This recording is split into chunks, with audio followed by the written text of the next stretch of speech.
Nat Love, legendary cowboy. He was born the youngest of three children on Robert Love's Tennessee plantation in June 1854. His father, Sampson, had become the slave foreman, and his mother worked in the kitchen of the big house. His older sister also had duties in the same kitchen. This left him to primarily look after himself. He had no formal education, but did learn to read and write with the help of his father. Nat Love became one of the Old West's most famous cowboys.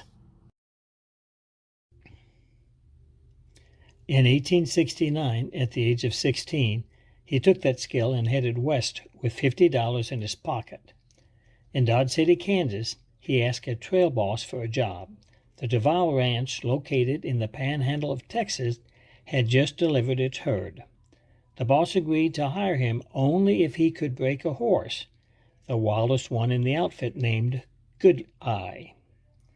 Love got the $30 a month job and later said it was the toughest ride he ever had. While working on that ranch, he quickly developed a reputation as one of the best all-around cowboys in the outfit.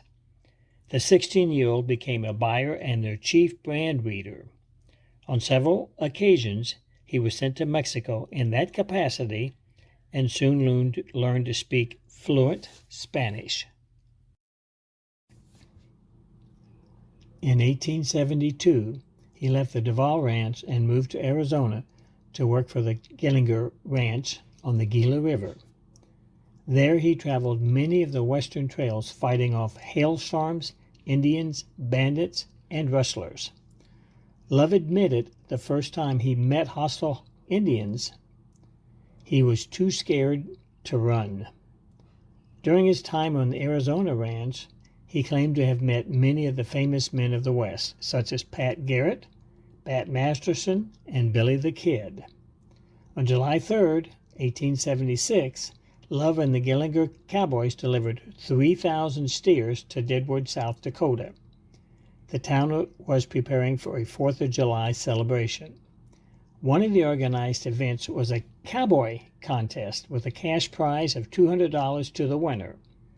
The contest included competitions in roping, bridling, saddling, and shooting. Since becoming a cowpuncher, he had established a reputation for his abilities with those skills. Nat Love won the $200 prize and walked away with the nickname Deadwood Dick. According to Nat Love's autobiography, he was captured and severely wounded in October 1877 by Indians while rounding up stray cattle near the Gila River. His life was spared, he wrote, because they respected his heritage. A great number of his captors were of mixed heritage. He was nursed back to health and almost married the chief's daughter. Eventually, though, he stole a pony and escaped into the West Texas. Love worked as a drover for 20 years, moving cattle and horses through various locales. Those locales included the Texas Panhandle, Kansas, Arizona Territory, and Dakota Territory.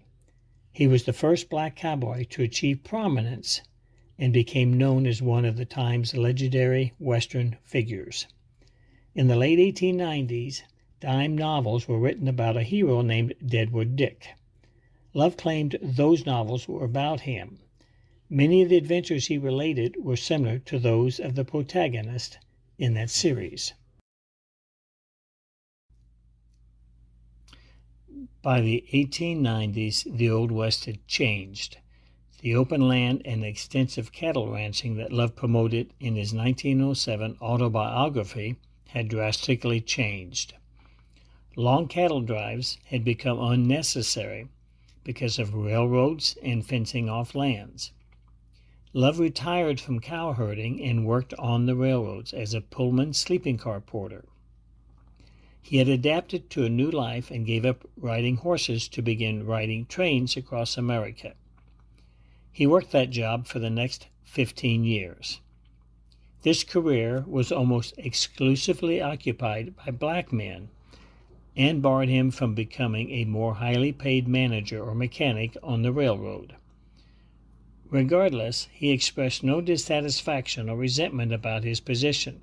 Instead, he insisted that riding the rails provided him opportunity to travel extensively, come in contact with a variety of people, and justly appreciate the grandeur of the country.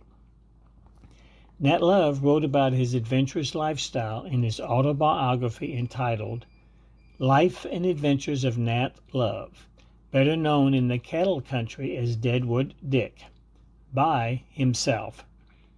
The American public had a voracious appetite for stories about the West, and his book fed that appetite.